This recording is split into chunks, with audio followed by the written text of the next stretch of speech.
Bassano, Lara, buongiorno.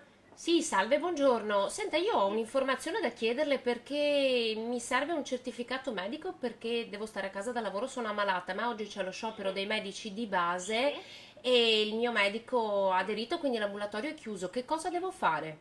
Aspettate la guardia medica questa sera fino alle 8. C'è la guardia medica? Le do il numero o ce l'ha?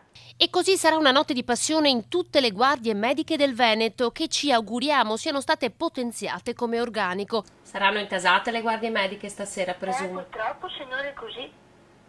Non fanno anticipo di guardia medica per lo sciopero dei medici? Dai certificati di malattia alla prescrizione di farmaci, nella speranza che oggi nelle farmacie abbiano chiuso un occhio per accettare comunque di vendere un prodotto tenendo in sospeso la ricetta.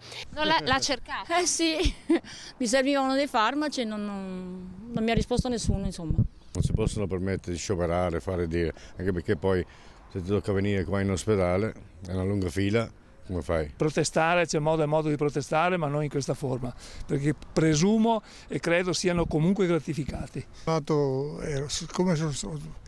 hanno messo un pacemaker qua, sono andato a medicarmi qua in reparto, perciò e adesso spero di non avere bisogno di un medico di base. A Bassano al pronto soccorso si sono presentati alcuni pazienti la cui patologia non aveva carattere di urgenza, ma evidentemente non si aveva alternativa. Ho bisogno di medicine, ma sa che domani rientrano o no? No, andrò a guardia medica perché io sono diabetica e ho bisogno di insulina. Senza visita quotidiana sono rimasti anche gli anziani delle case di riposo, alcuni dei quali sono stati portati in pronto soccorso.